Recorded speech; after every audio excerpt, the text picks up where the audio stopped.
Good evening, everyone. For those of you who don't know me, I'm Lisa Ezekiel and I'm the CEO here at National Council of Jewish Women Australia, Victoria. National Council would like to acknowledge the Boomerang and Wurundjeri people of the Kulin Nations and all traditional owners of the land that is Australia. We recognise the traditional owners' continuing connection to the land, waterways and community. We pay respect to our elders past and present, and we acknowledge their stories, traditions and living cultures. As Jewish women, we specifically honour and acknowledge First Nations women who, like our matriarchs, are strong, brave, determined and resilient. Welcome to the Mina Fink Lecture of 2023. Thank you all for being here. We're just going to start off with a little video so you can understand. We've got lots of new faces in the audience tonight, so you can understand a little bit about who we are here at National Council, and then I'll come back on stage to introduce our President, Helen Lewin. For 99 years, the National Council of Jewish Women Australia, Victoria has been empowering women. We play so many different roles as women. National Council and all the amazing things that they do really speaks to me. National Council of Jewish Women creates a platform for women to find their voice, to be a voice and to have a voice. Jams empowered me to believe in myself. Tonight we learnt about how to manage finance and money and stuff, so how to be money fit. It's really rewarding seeing them become really confident and grow and be able to sort of turn into adults in front of my eyes is quite special. By the end of the program, I really see increased confidence in the girls, really strong connections between each other as well as with their mentors, and a really strong sense of community.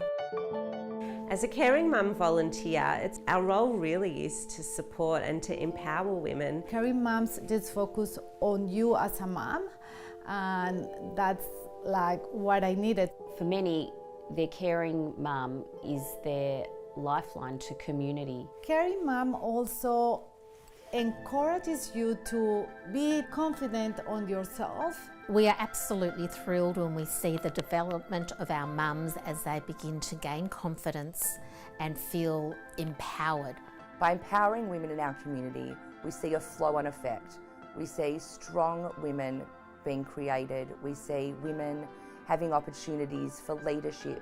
We see women having opportunities to connect.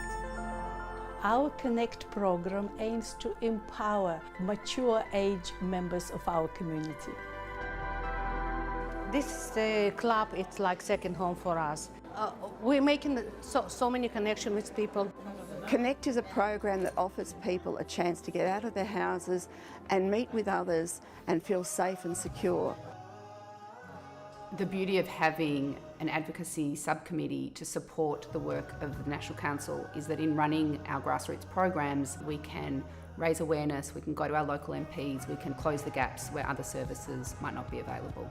The Make Space for Her campaign is really the largest piece of work that our advocacy group has undertaken, aimed at encouraging greater gender equality in leadership positions within the community. The first piece of the Make Space for Her campaign was the Gender Equality Pledge, and the second piece of the campaign, which we're launching this International Women's Day, is our women's database. The database is really there to support all the work that we've done around the pledge and provide a searchable tool for organisations who are looking to actively increase the number of women in leadership positions and presenting at their events. The ultimate goal of the Advocacy Committee and of National Council of Jewish Women more generally is really around making sure there is space for women and girls to participate in all aspects of Jewish life, making sure they have the confidence to sit at a table and make decisions that will impact all of the community, and that goes a long way to promoting social cohesion. All of our programs at National Council have been carefully designed to ensure that we provide support and empowerment opportunities for women at all stages of their lives.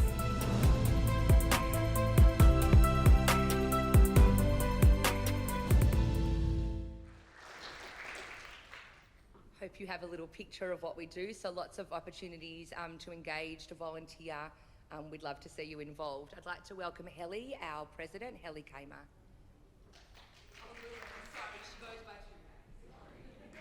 Hi everyone, I am Helen Lewin, currently the President of National Council.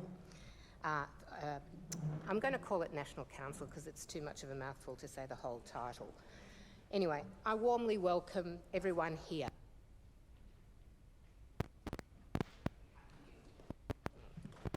Hello? Yeah, that's good. Okay, I'm short. Warmly welcome everybody here, our generous and dedicated supporters, our circle of women, our subscribers and our guests to this year's 2023 Mina Fink Lecture, which we hold annually to honour Mina Fink of blessed memory, a former president of National Council Victoria, who was president in 1957 and then president of the national organisation from 1967 to 73. I especially want to extend a very warm welcome to the members of Mina Fink's family who are in the audience tonight and thank them for their continued and generous support that enables us to celebrate the legacy of Mina Fink through this annual event. Mina Fink was a legendary leader of National Council. When she came to lead this organisation, she was relatively young, but was a visionary. As she travelled extensively to Europe and to the USA, she was responsible for heralding a significant period of change for the organisation. She was greatly influenced by the women's movement in the United States, and as a feminist herself, and on becoming President of National Council, she was one of the first to incorporate the feminist agenda, something she'd learned from the US women's movement, and she incorporated that into National Council's agenda. It was a brave new way of thinking for the women of National Council. She was a true agent of change, and as a change maker and visionary, she set out to inspire and recruit volunteers, fostering talent, place those proteges in positions of leadership. She involved and encouraged, supporting them with education, bringing a level of professionalism into the organisation. She initiated large-scale projects that put National Council on the map, developed ambitious fundraising programs to help Jewish women, and undertook major projects in Israel. Younger women from a generation stimulated by these ideals of a feminist movement were now taking over the leadership of National Council.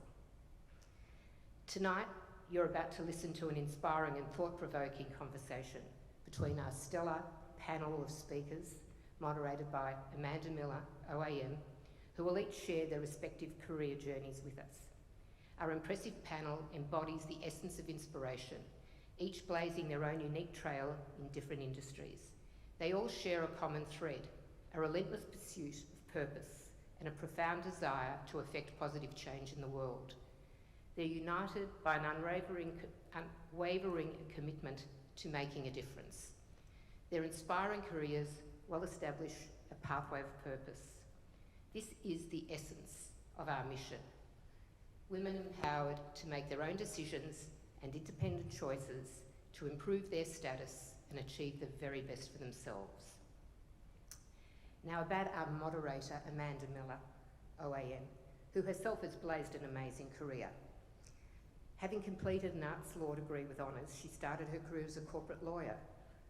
Not long after that, moved into the not-for-profit sector, followed by the philanthropic sector, where she worked with multi-generational families to engage in giving strategically. Amanda is passionate about growing philanthropic giving in Australia, as well as building the impact investing ecosystem. Today, Amanda is co-founder of Impact Generation Partners, which invests in, advises and supports enterprises that deliver financial as well as social and environmental returns. Amanda is co-chair of Philanthropy Australia, the peak body for philanthropy in Australia. She's a director of Impact Investing Australia and deputy chair of the federal government's Social Impact Investing Task Force expert panel. Amanda has extensive experience in the philanthropic and impact investing sectors, with an emphasis on engaging the next generation in giving and creating change, and on supporting women and girls. Amanda is also an active member of the Australian Jewish Funders and has been involved as a facilitator on numerous launchpad retreats. So without further ado, I'll pass to Amanda to introduce our illustrious panel of speakers and start the conversation. Thank you.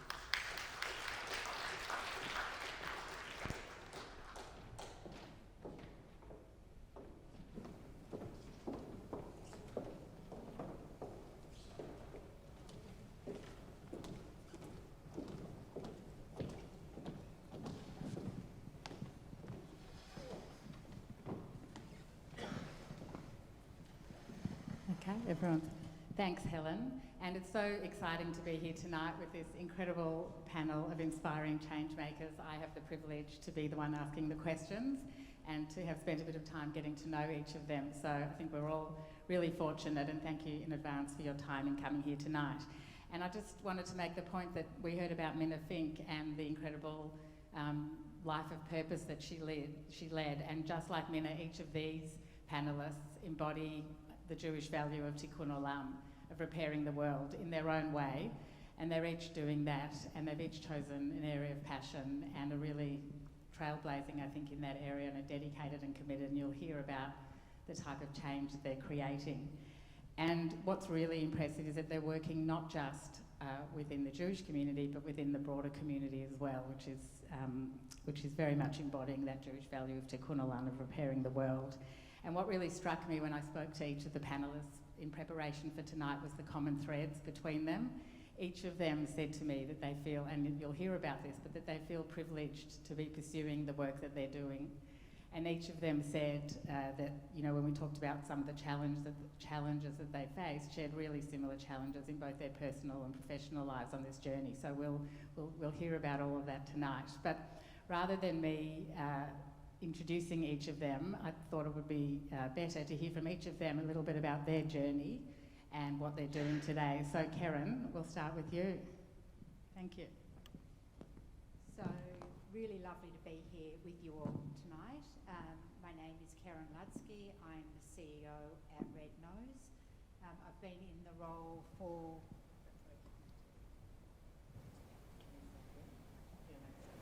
Did everyone hear that? Yeah, great. I've been in the role for nearly 5 years, and as Amanda said, feel incredibly privileged to do the work that I do every day. And can you tell us a little bit about your journey? How did you get there? And I know you didn't start out there. You started out as an entrepreneur, really, and ended up as the CEO of a really major, significant charity. So what was your journey? I always refer to myself as the very unlikely CEO. I'm not quite sure how I got here either, but here I am. I studied psych at uni, finished studying, and had no idea what I wanted to do with my life. So I was baking biscuits at the time, and people said to me, why don't you sell them? And my first thought was, why would I do that? Then I thought it might be something really fun to do part-time when I had kids, and that was the start of Kez's Kitchen. And I often say I would still be doing that very happily today, other than the fact that in 1998, my third child died of SIDS. And when he died, the world, as I knew it, turned on its head. The things that were important to me before weren't quite as important anymore.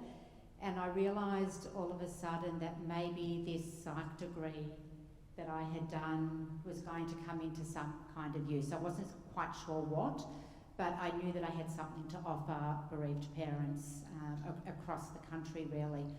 And that started a journey with what was SIDS and Kids back then. Firstly, as a volunteer, you'll see as I talk, my grieving style play out in front of you. I started as a volunteer really early on, going to talk to emergency responders and emergency departments and doctors about what it was like to be a SIDS mum. And there would always be another speaker there that would talk about what is SIDS, etc. And I was probably doing that 2 months after Ben, my son, died. From there, I actually went on and became a staff member. I remember clearly my title was volunteer coordinator. I was being paid $20 an hour, I think, at the time that I was still involved in Kez's, and people thought that I had completely lost my mind.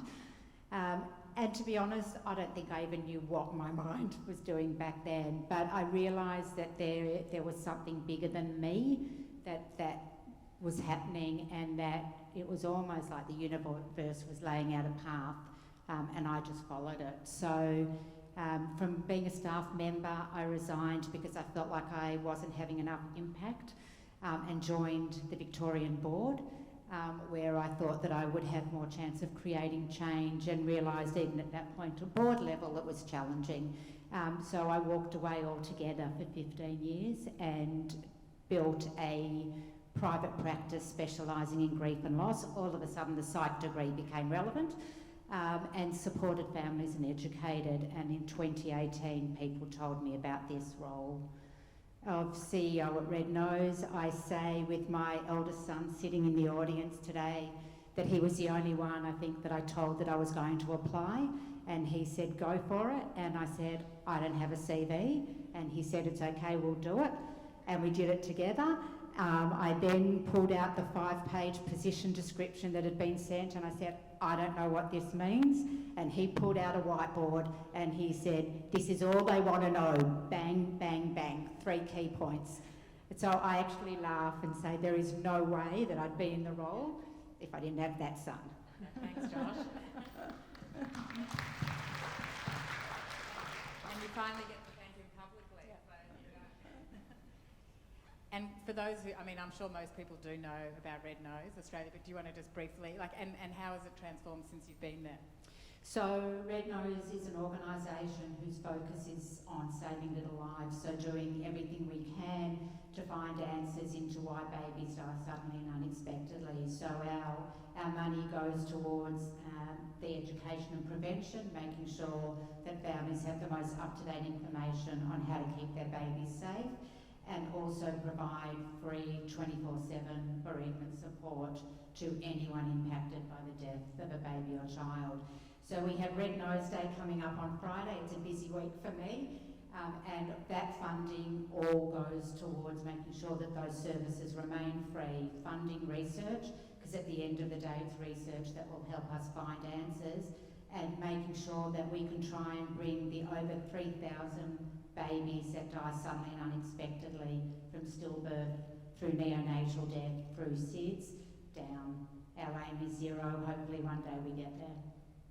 Well, yeah, and I know when we spoke on the phone, you said to me that you're just grateful every day that you can do something that that's making a difference to lives, and clearly you are doing that. And I think what's amazing as we listen to your story and we'll hear from the others is that it's a journey, and that where you started out is not where you've ended up is not where you started out, and not where you thought you would ever end up. So that's what's what's great. Often I meet with young people and they're like, I'm not so happy with what I'm doing now, what's my next step? And you don't really know where you'll end up, but you just, as you said, the path sometimes gets laid out for you.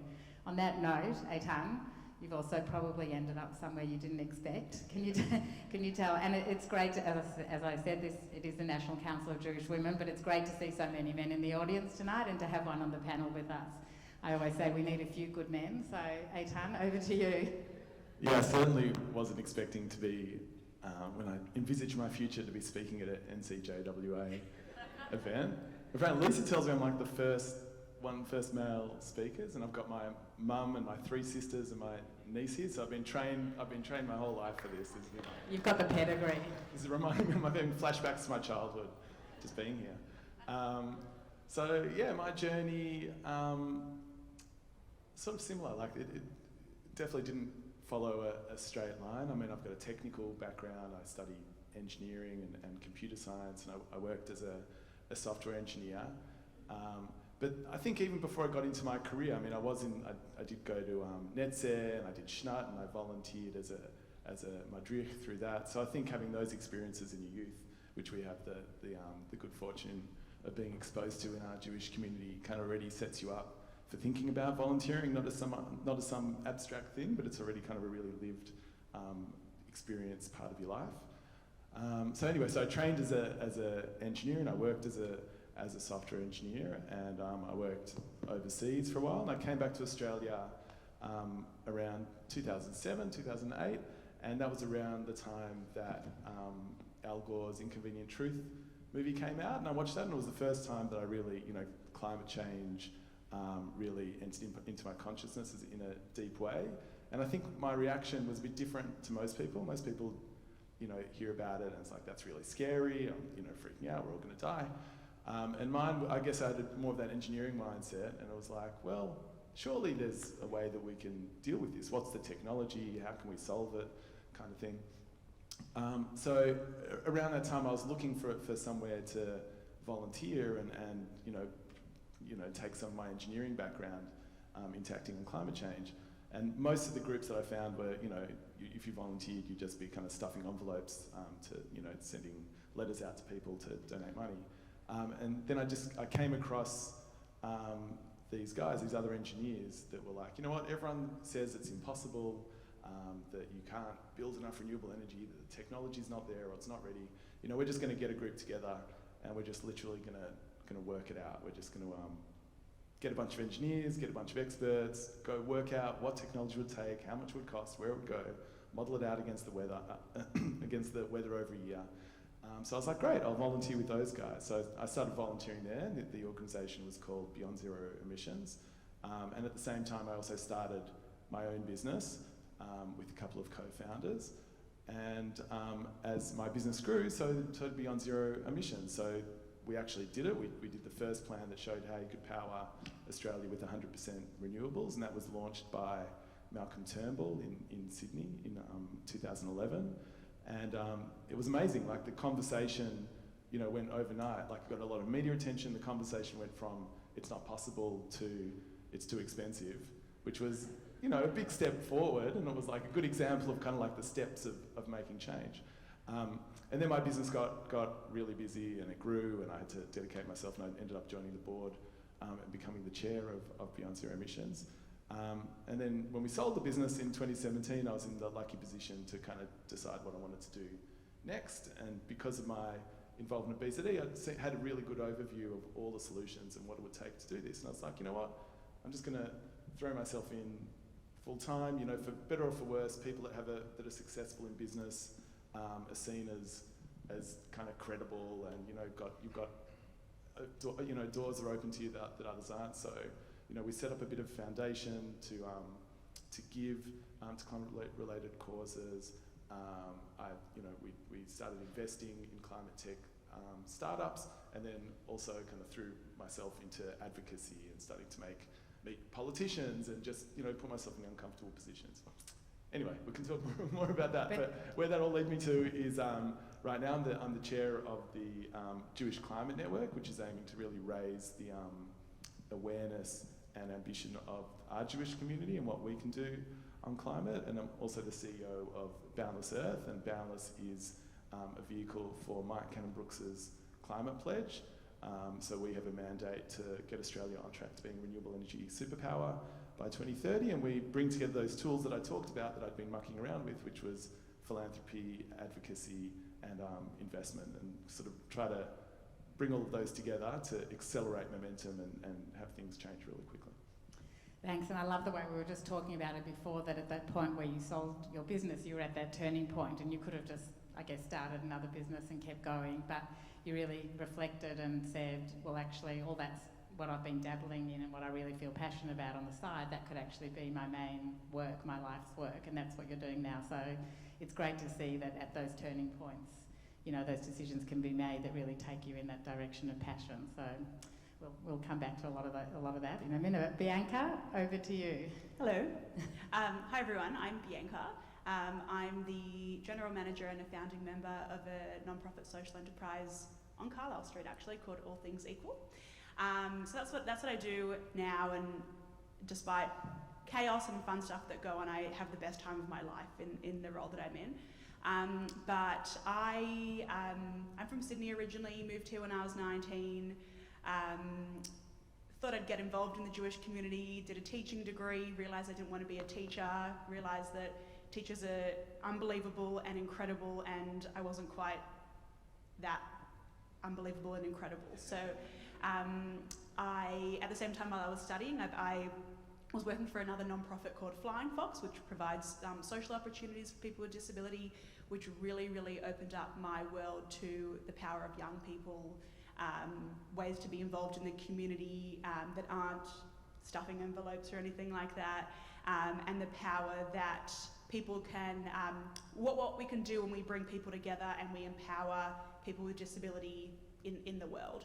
At the same time, I was a support worker, so I was working one-on-one with a whole range of different people with disability, and I really got to understand the amazing things that go on in someone with a disability's life, but also the incredible challenges that them and their families face. And I found that it came down to three key areas that a lot of the families I worked with, these were of concern to them. So the first one was the social stuff. The fun stuff, the things that we get to do when we're not seeing specialists and teachers and all those sort of intense medical approaches. There was a housing challenge and living independently and what that looks like for someone with a disability. And then the key one that I guess stood out to me the most was the lack of employment opportunities, and not just about getting a job, but building a career. But how do you build a career if you don't even get your first foot in the door, and if every single door is locked essentially for you to get a job? So I started working on a pilot project with a funder in the Jewish community, alongside a disability employment service, and we were working with local members of our community with disability to knock on local businesses' doors and help get these young people into work, just like I had the opportunity of getting a job that I really wanted. And despite having every single connection under the sun with huge businesses, huge employers, all the philanthropy in the world backing us, we had a 0 success rate. And for me at the time, I guess I could have gone down 2 approaches with that. The first one could have been that I was deterred. There's not really going to be a solution, so just move on and go do something else that's actually going to be successful, or stick to something that's really tough. And given that the unemployment rate for people with disability hasn't changed in 29 years, there isn't necessarily an easy solution to it. So we pivoted the pilot project, and I joined the team that was launching All Things Equal. So All Things Equal is a non-profit social enterprise. We provide purposeful ward wage paid employment and training for people with disability in hospitality-based settings. So we run a cafe, cooking school, footy club canteen, a whole range of things sort of under the hospitality banner. And a key approach to what we do is that we advocate every single day to make sure that people with disability are seen and viewed as capable members of our society who are genuinely great at their jobs and can genuinely get a job and build a career that they dream of. So we started beginning of 2021. We're still very much in our startup phase. We're actually redeveloping our model at the moment, which is really, really exciting for us. But I guess I'm really lucky to be on a team that gets to lead the change that we want to be able to see in the world, and to see the impact and the skill development and the sense of purpose that we can provide to people every single day, which comes to my colleagues with disability, to myself, our board. Really get to be a part of something really special, and something that can hopefully have be replicated around Australia is a pretty cool dream that we've got. So I think that's a dream worth pursuing, and it's great to see with your generation, with this next generation really starting out straight away wanting to work in a career with purpose where you can feel this fulfilment and kind of follow your passion. So I think when we discussed it, you said, you're like learning a little bit on the job, and that's part of the challenge of it, but also part of the benefit of it, I guess, and the opportunity of it. So it's great to see people it's great on this panel tonight that we've got people at different stages of their journey, and we'll hear a little bit more about your experience afterwards. Sarah, last but not least, over to you. Thank you. I'm Sarah Koval. My background is as a criminal lawyer. So after high school, I also did a bit of youth movementing and got my social activism cup filled through Hashemeh Hatzair, which I think is still around. And I did a law degree. I worked as a criminal lawyer. Initially, I'd actually wanted to do human rights law, but I also wanted to live in comfy Melbourne, Australia, and there weren't a lot of pathways. So I thought, I'll do criminal law and fight for the individual against the state, which is human rights law, at one end of the spectrum. And I really enjoyed working as a criminal lawyer for many years. And I was always interested in death penalty. I was always really interested in, just a bit fascinated in what the process was, how people ended up there, and how states decided to do that. And it was kind of a continual thought of getting involved. And then in 2007, a group of lawyers got together in relation to Chan and Sukumaran's case, and I joined that committee. and that was the first kind of case I was involved in, very much in the background. And then I actually just took a step back from that and had my children. But I kept thinking about that case, and I kept thinking about the work I'd done on it. And then it got to 2015, and Andrew Chan and Myron Sukumaran were executed. And I remember, sitting up watching and just thinking, oh, we've got to do something to change this. And pretty much at that time, I'd been doing a Masters of Public Policy, and I thought, working as a defence lawyer in Melbourne, you're working on case by case by case, and you are changing people's lives one person at a time. But I really want to try looking at policy and seeing how we can do it on a bigger scale. So I joined what was then Reprieve. It's now Capital Punishment Justice Project, which is the only NGO in Australia that's been doing this work for about 20 years now. And I joined the board of that. I'm now the Vice President of CPJP, and in the last, since 2015, we've really focused on the death penalty in the Asia Pacific region, and we worked with government. We, in 2018, were able to influence the first policy that the bipartisan parliament came up with on death penalty, that Australia opposes the death penalty in all circumstances, in all countries, for all people. And my role in CPJP grew when we partnered with Monash University to start a research centre and clinic focused on capital defence cases. So I stopped practising in Victoria and now run the Anti-Death Penalty Clinic, which I've been doing for 5 years. I work with law students at Monash University on capital defence cases all across Asia. So a lot of my work has involved going to meet NGOs, capital defence lawyers in a number of countries, set up partnerships, establish trust, understand the local context and jurisdictions. They send us work, we try and do our best to be helpful, and send it back, and it's been extremely rewarding. So that's where I'm at. Oh, that's incredible, and I wish that when I'd been at Monash doing law, that clinic had been available, and I'm sure it's really popular among the students to be able to work on international cases and teams like that. When we spoke, Sarah, you mentioned that being the granddaughter of Holocaust survivors had maybe influenced your decision to work in this area. Can you tell us a bit about that? Yeah, I mean, I think a lot of people will come up to me and tell me about awful cases that they've heard, and doesn't this person deserve to die, and don't I think Eichmann deserves to die, and don't I think that this person who killed people at the Tree of Life deserves to die.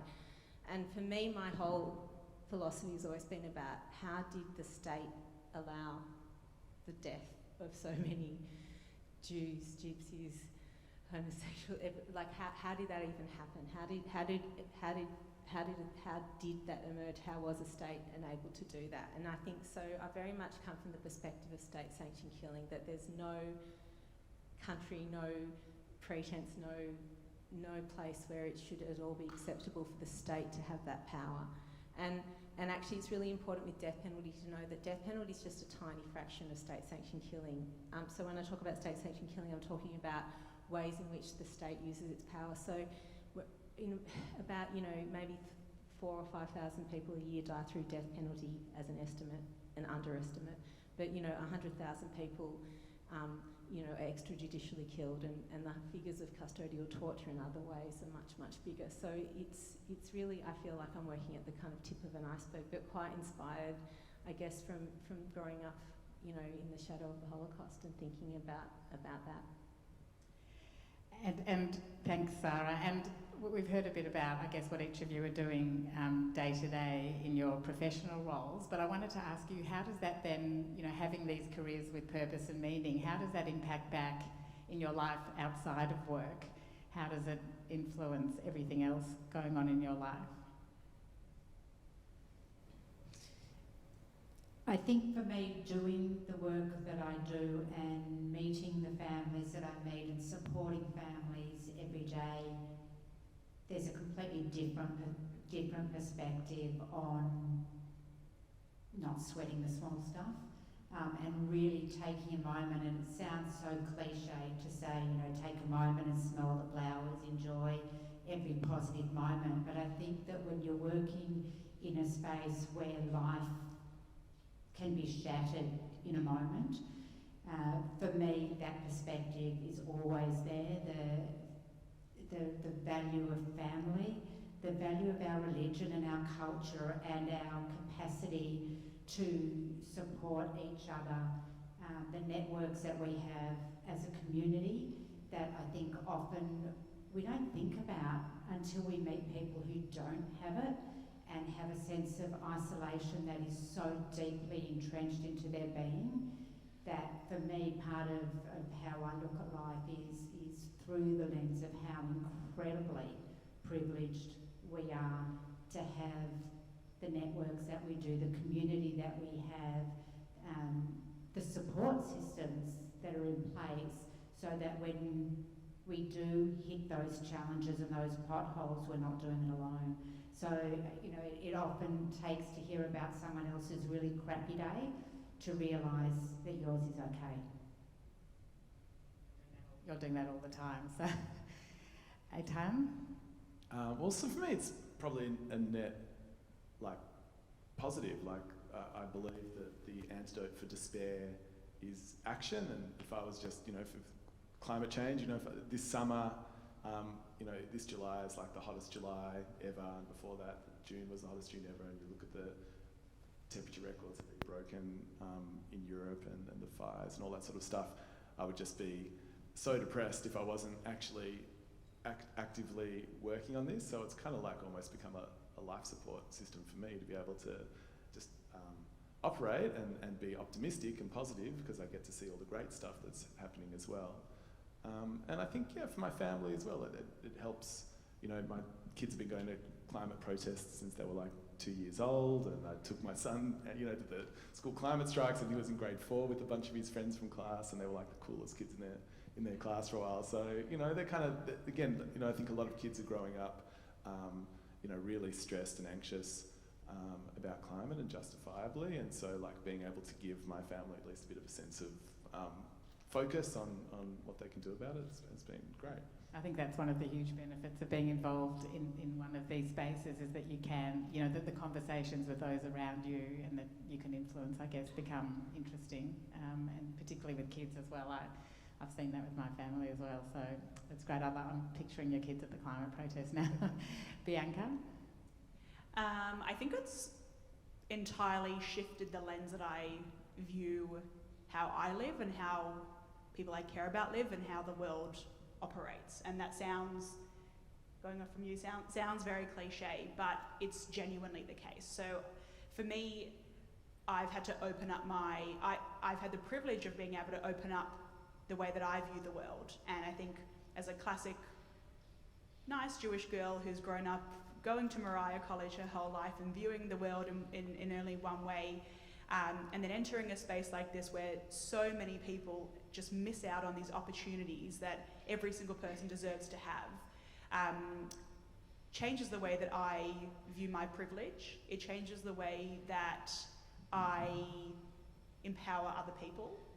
And I think it also allows me to view people in general differently. So the way that I communicate with people, the level of empathy that I have, the consideration that I have for what someone might be going through in their day, or, you know, you never know how someone woke up that morning. There's so many elements like that that I think we want to think about and we want to consider, but when we're living our lives on this sort of wheel, we don't stop and think, and we aren't, I guess, conscious, or we aren't active in how we in really engaging in what someone else is experiencing. So when I think a lot about the struggles of some of my colleagues' parents and their fear about what the future of their child might look like, that turns everything that I've ever thought about in my life, you know, to a whole different pathway. I don't know if that made sense, but... No, it does, totally. It's similar in a way to what Karen was saying, and I think just developing that empathy and having that lived experience, the way that then blends into the rest of your life, in a way you're fortunate, you know, to have that perspective. Sarah? I've got I've got two of my kids here tonight. They'd probably say that they're used to me suddenly disappearing into the study for 2 days at a time, getting swallowed in cases that just come up at the last minute, and that's the time where they can ask me anything and I'll say yes. So, so there's benefits. But I think for me, I mean, one of the most amazing things is my closest colleagues that I work with on a daily basis are all across Asia. You know, like I've got, you know, colleagues in Bangladesh and Singapore and Pakistan and the Philippines and Malaysia and you know, like there's so much that's so different about our lives, and you know, the people who I work with are incredible frontline human rights defenders, and they're so inspirational, and they're just absolutely kick-ass, and you know, they, you know, just having the privilege of seeing what they're doing and what they're standing up to and what they're encountering, you know, it really just puts everything into perspective, much like what everyone else here has said. Like it can actually be quite energising and quite, in an area that can be so depressing, it's actually incredibly uplifting as well. I think, I mean, I don't know how everyone sitting in the audience feels, but I also work in this, you know, in this general space, and I certainly feel energised, and I feel energised listening to all of you and inspired by all of you. And when you get to work with people every day who are working on these, you know, towards goals, ambitious goals to really create change, it is energising and inspiring. And if you can take some of that back into your life, you know, it can energise everything else. And I have one more question to go through with the panel, then we will open up for questions from the audience, so you can start thinking whether you have any. I'm sure there are questions.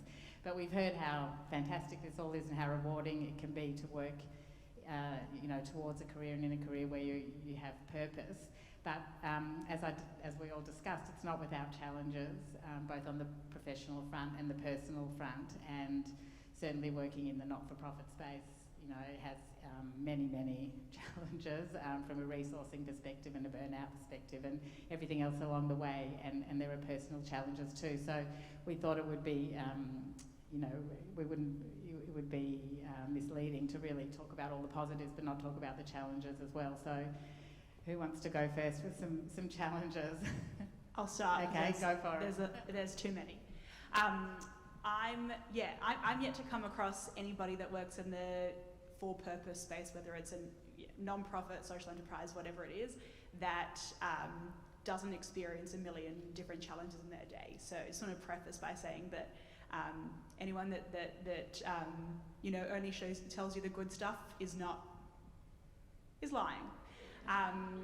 But I think one of the biggest challenges, and especially as a young person, and for me a really, really important area for me, is seeing more young people in leadership positions and having a seat at the table, means that I have to work extra hard to prove myself, and not just to prove myself, but also because I genuinely want to build a career that is going to give me this sense of purpose and feeling energized every day, and, you know, waking up every single morning with 100 ideas of how I want to, you know, see a change in the world. But that comes with a lot of chaos, I think, a lot of burnout, a lot of time that you don't prioritize on yourself and you forget about yourself. And I think also an element of that is that you forget that in order to lead a team, or in order to find a solution to a wicked problem, you sometimes need to be the rock, and that can be really complicated when you sometimes can't, or you're not putting yourself first either. So yeah, I think I mentioned 3 out of many things that people experience every day. Well, I'll second burnout as an issue, like the way that we've set up Boundless. You know, climate is one of these issues where, you know, every issue is important, but it's not often you come across an issue where there's kind of like, it's almost existential, and there's a time-based thing, like the longer we don't act on climate, the closer you get to tipping points, all that sort of thing. So there's an urgency to it. So the way that at Boundless we address that urgency is kind of, you know, with my tech background, we've taken that tech approach of sort of chunking up, you know, when you're developing a complex piece of software, these days you don't design out the whole thing from the beginning and write a 300-page document. You run what's called the agile methodology, where you break it down into sort of smaller chunks of work. And so that's the way we approach addressing climate change at Boundless. We kind of break the challenge down into topics, and every 3 months we'll focus on one topic, we'll build a strategy around it, we'll work out what's the tipping point for that topic or the short-term goal, and then we'll kind of fire, you know, advocacy, philanthropy and investment at that, and find partners who can execute on our initiatives or what we think it'll take to get that done. And so we'll do that for 3 months, we'll fund it all out, and then we'll move on to the next thing, do that for 3 months, then move on to the next thing for 3 months, which is amazing and energizing because you're never bored, the whole team's always focusing on the same thing, you're moving from whatever's important at the most important thing you'll be doing at that time in a row, but it can also be relentless, like you always, and we've got this urgency time, you know, seeing what's happening in Antarctica at your back, so you've got to, you know, it's actually one of the values of our team is to be kind to ourselves and you know, accept that it's a marathon, not a sprint, and take the time to care for ourselves. So we had a 3-day retreat in Sydney last week where we literally sat each person in the team down in a chair, and everyone else told them what they're proud about them for and what you know, what they think they're doing. It's amazing, just to kind of fill their buckets and get our energy up for the next round, for the next topic that we're doing. But it's just really important to take that time and yeah, do everything you can to be there for the long haul. So when I joined the board of CPJP, the NGO, in 2015, we were all volunteer lawyers, like 7 volunteer criminal lawyers. Now we've got a full-time CEO. And my colleagues and I on the board joke about how we've got this like incredible startup that's managed to kind of, you know, roll into, you know, a partnership with Monash University and working with all these, in all these different countries, and, you know, seeing all these different successes, and, you know, being involved in legislative change in some countries. But it's a great successful startup as long as you don't measure it on money and profitability, because we're really good lawyers and we're really bad at communicating what we do, and also most of what we do is highly confidential, so we can't say what we do.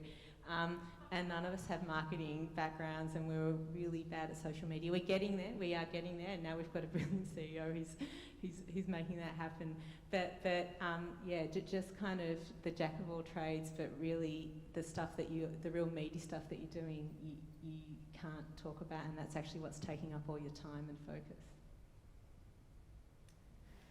Yeah, I'm listening to all of that, and I'm thinking, I think for me the biggest challenge is stopping a brain that goes 1,000,000 miles an hour, 7 days a week, coming up with all of the brilliant things that we could be doing, and pacing and prioritising and realising that it is a slow build.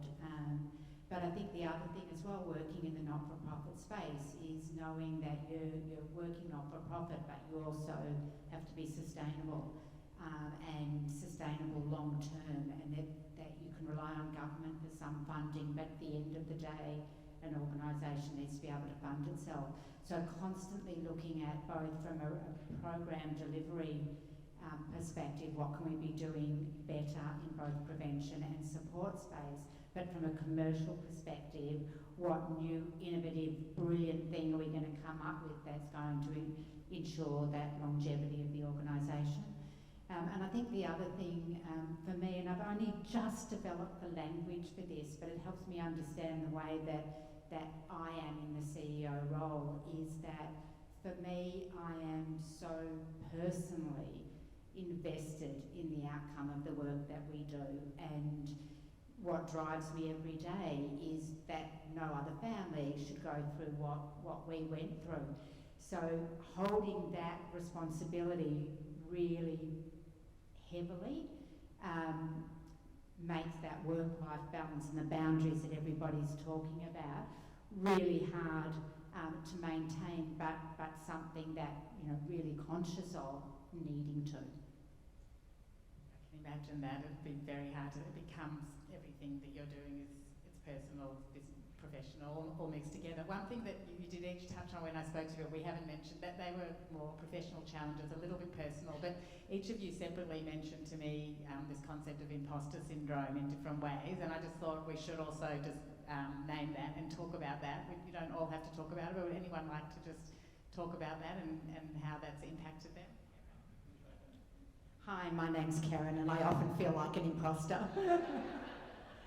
In all reality though, and I think, you know, as an organisation who's focused on empowering women, there is so much work to be done in the space, because in all of the women that I've worked with, both older and younger, that imposter syndrome is so alive and well, and it doesn't matter how incredible the people around you think you are, until you can actually own it, you will be an imposter and feel like an imposter. And I can proudly say that I am no longer an imposter. Just an interesting observation about that is, so my company, before I got into this, you know, it was a tech company. In the tech industry, obviously, you know, there's a lot more men than women in the industry, so it's probably 70% male, 30% female, and imposter syndrome was nothing that even, I don't think it was discussed once in the entire time. It was 3 male co-founders and people who are actually imposters. Yeah, exactly. Like everyone was an imposter, but no one took. And now at Boundless, my team's, you know, it's probably it's flipped. It's like 70% women, 30% men. And we talk about imposter syndrome all the time. Like, you know, I'm super comfortable talking about it. The whole team is, like, we're always talking about it. So it's just a great, you know, I think, being in a women-dominated environment means just, I don't know, we're a lot more honest about stuff like that, and it just makes me feel, as a CEO, a lot more comfortable. I don't have to put up this bullshit persona that I know everything that's going on all the time. And you also said to me that when you started, like, you didn't know everything about climate. It was just, well, I'll go and speak at one thing and then I'll say yes to the next meeting, and all of a sudden you were meeting with politicians and everyone was assuming you were the expert on it. Yeah, that's one of the things that I think that, you know, with my Jewish Climate Network hat on, you know, trying to get the Jewish community more comfortable talking about climate and understanding it.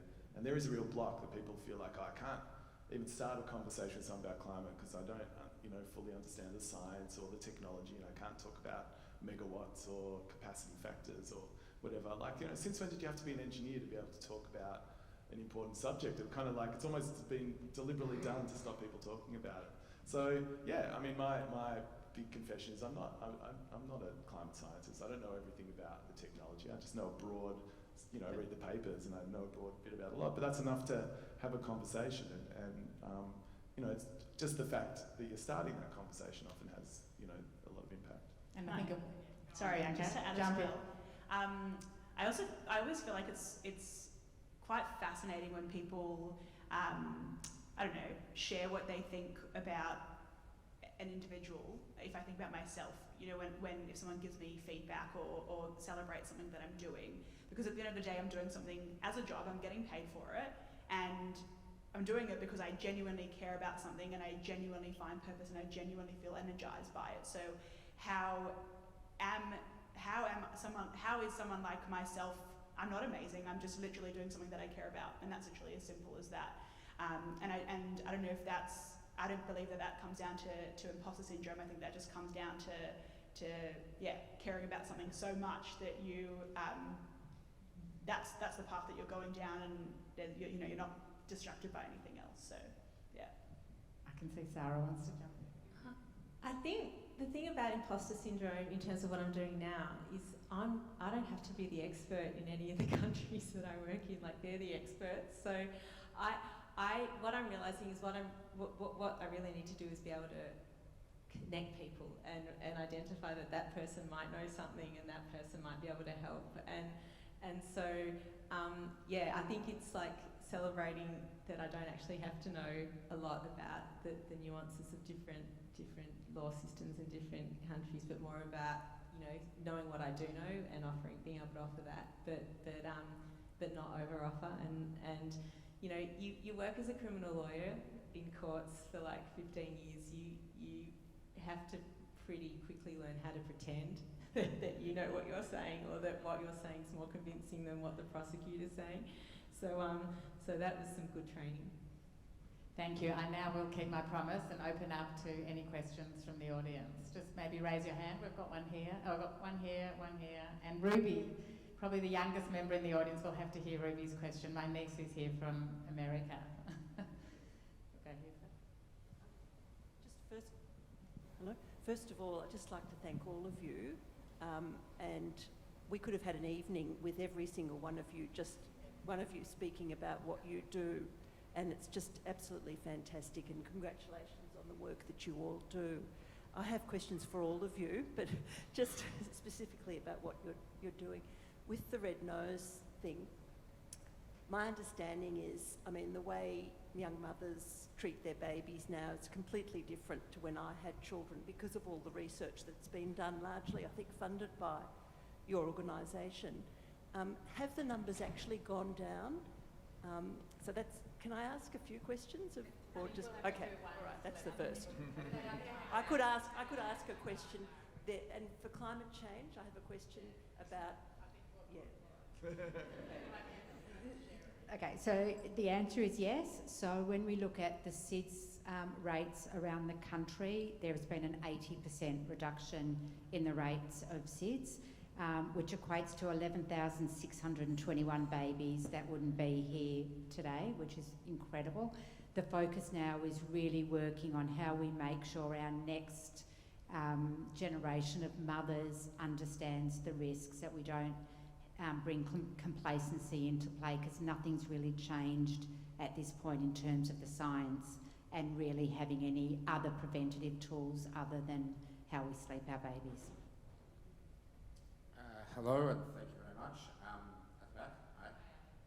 So firstly, thank you to NCJW for putting this on, and for also putting Eitan in the panel, because that meant that I felt comfortable to come, so thank you for that. But my question is, all of you probably except Bianca started what you're doing now later in life.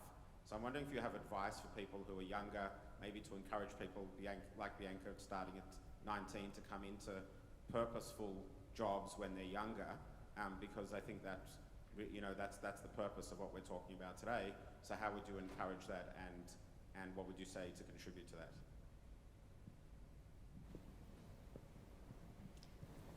I can have a go. Boundless, you know, talk about how we do different topics. We did a recent topic around workforce and climate jobs, how we get 100,000 new people working in climate jobs by 2027. And what was really interesting is, as we were getting into that, you know, originally, you know, whenever we talk about jobs or careers, you kind of think about it as, you know, there's all this unemployment and we need kind of to get people into jobs. And actually in Australia at the moment, we're basically at full employment.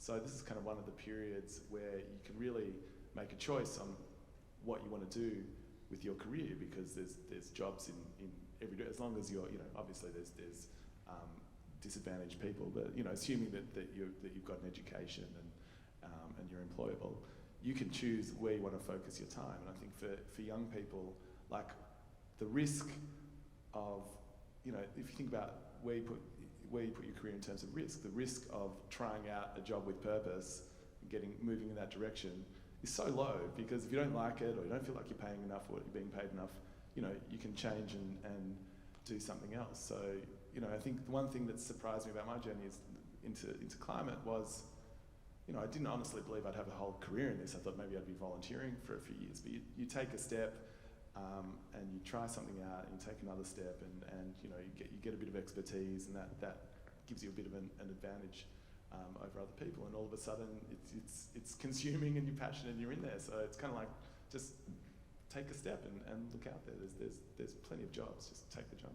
And I just did want to make the point, though, that and a number of you started as volunteers and then moved into that, and that's another good way to get into it. But I guess not everybody can work in a job that's solely focused on purpose, but we need a lot of people that are skilled in different ways. Like, I know, Karen, you've got a lot of skilled volunteers. So if people are working in, you know, I guess regular jobs, there's still a lot of scope to use, you know, your networks and your connections and your skills to create change. So I wouldn't want people to think that that's kind of the only option to create change.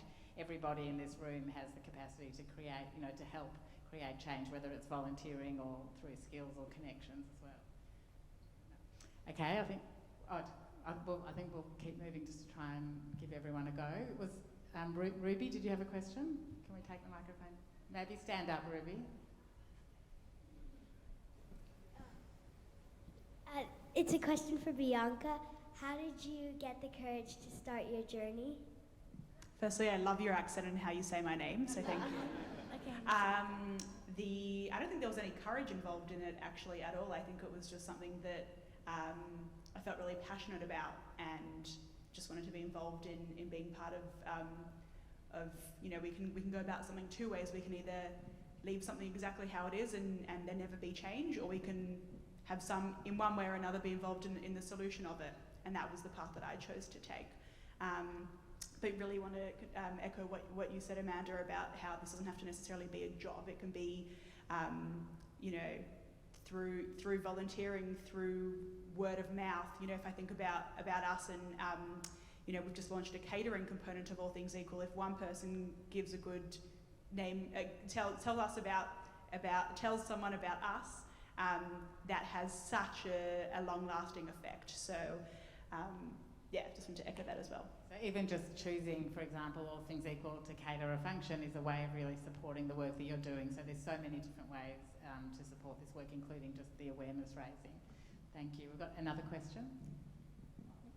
Thank you, and what an amazing panel. I agree. I think we could listen to all of you all day, each of you. Eitan, thank you so much for debunking the myths that it's only women that have imposter syndrome. And we actually use, the work I do, we're working with women, we actually use Mike Cannon-Brookes' TED Talk, which you know very well, about imposter syndrome for men. So I think we need to have the courage to talk about it. But that's not my question. My question is, you all work in this space where you can burn out because it's passion, you know, it's your sweet spot. What have you learnt about boundaries? I know you've talked about it's something that's hard, but what learnings can you give us so that we can support others to stay in that space healthily? Thank you. I'm not someone who should be advising about boundaries. I have been doing this work now for quite a long time and I have not burnt out. I get so much, that's, you know, and I think also having, you know, 4 kids and a very domestic life as the flip side probably creates some natural boundaries in terms of the time-space continuum. But yeah, I think that yeah, I'm not a good role model for boundaries. I would probably say that we talk a lot about self-care, and self-care has been a buzzword, you know, for a long time, and we talk about the things that we should do to be able to maintain those boundaries, and we talk about things like, you know, eating well and exercise and yoga and meditation, etc. I think one of the things that I've certainly learned and what I talk to a lot of my team about is that really strong capacity and ability to self-reflect and to be really honest about how you're feeling and you know, is the tank empty? And if the tank is empty, what is it that I want to do rather than what should I do and what are the non-negotiables? So, you know, I know for me personally, I have a meditation practice, it's non-negotiable, it's the first thing I do when I wake up in the morning. Exercise for me because I want to, not because I should. I think the minute we say, I really should, it's just another thing that's added onto our to-do list. Whereas when we phrase it as I want to, it becomes something that we do, and it's working out what those things are that actually nourish the soul, that fill the tank. I also think it's about having good people around us who can say, hey, say no. And just one quick thing that I've learnt to deal with that is that it's not, like, change making is a massive team sport. No one person really makes any significant change. And so just not feeling like it's all on you, like I'm not going to solve climate change, like I can do my little bit to help push things forward, but you know, if I need to take a holiday, I should take a holiday kind of thing. You know, it's not like, it's not all on me kind of thing, and I think that's often, I've seen a lot of people with that mindset burn out. I think we've got time for one more question, if anyone has one. Anyone? No? Oh, we've answered. Oh, there we are. There's one right in the back. I can't see without my glasses who it is. Hi. Oh, hello. My question's for Sarah. I guess my question is really, when you look at all the cases that you've worked on, and obviously, you know, anti-death penalty cases, the win rate is not high. How do you keep going and, you know, maintain that passion when you know that the outcome is likely to be unsuccessful ultimately? Yeah, I think going into most of the cases, the starting point is assuming that the person will get executed, and that you know, firstly, it's the local lawyers who are acting. We provide kind of research support and that kind of background. So I'm able to kind of have a bit of distance from, you know, I'm not meeting the family, I'm not sitting with the family and having to deal with it, and I'm not standing in court watching the system up front do its deeds. So I've got that level of removal. But I think certainly, you know, in Singapore in the last 13 or 14 months, they've executed 16 people. So and 16 people, all relatively low-scale drug couriers or traffickers. Like, we're talking about 30 grams, 50 grams of heroin, that kind of stuff, and including, you know, a person who, you know, had an IQ of 67, you know, someone who was a lifelong heroin addict who was 67 himself. You know, like really, really sad cases. We're talking about the poorest people. You know, the death row population of 28,000 people in the world. There's a high correlation between poverty and other, you know, real vulnerabilities there. So I think the starting point is that we're not going into it thinking that we're going to suddenly beat the system. But when we do things like have cases, you know, delayed, and, you know, there's a case that is now been delayed for 3 years, and I think it's very likely that the person in this country will be executed. But the work I've been doing, you know, with the local lawyers has managed to delay it, and that's a really rewarding feeling in itself. But also, you know, seeing policy change, like Malaysia in April abolished the mandatory death penalty, and, you know, my colleagues there on the ground really were at the front of pushing that through. And, you know, my sense is that, you know, the step to abolishing it outright isn't that far away, and that will be a pivotal change in Asia. So I think, yeah, like I think kind of looking at the bigger picture, not thinking of it case by case, and being really realistic. And I'm really clear with my students, because I'm really aware of the vulnerability of young people working on these cases and thinking that they're going to have an Erin Brockovich moment, except they don't know who she is. But you know, like just being really realistic about you know, what our role is and what can we do. And I think each of you have chosen areas where, like you said, Aitan, you need to be patient. Bianca, the number of people with disability, we need to really get that work experience and really that education that needs to happen in the SID space. Like, you all need patience, and I guess it's those small wins along the way that sustain you and keep you going. But it's been an absolute pleasure to speak to all of you. I think I'm calling Lisa up. So thank you. And thank you, just before Lisa says any thank you, I just want to thank each of you for being so, I guess, vulnerable and open and honest on a personal level, because this work is deeply personal, so thank you for that tonight. Thank you so much to Amanda. Well, I'm using a double microphone, let's not do that. Thanks to Amanda for guiding us through such an interesting and inspiring conversation, and obviously to all of our panellists as well. Thank you for sharing your stories and being vulnerable with all of us and letting us into your incredible lives. So thank you. As a new CEO especially, a lot has resonated with me, and I've got some strategies perhaps I need to work on myself. So a big thank you to everyone. Another thank you to my incredible staff and volunteers tonight for helping us set up and for ensuring this event went off without a hitch. And thank you to the Fink family as well for being here and your generous support. We've got little gifts, and if anyone wants to buy their own, they can. We've got our very important bags. Girls just want to have fundamental rights. If anyone would like to buy one, we've got them out the front as well. We've got some little goodies in there for each of you, so thank you so much.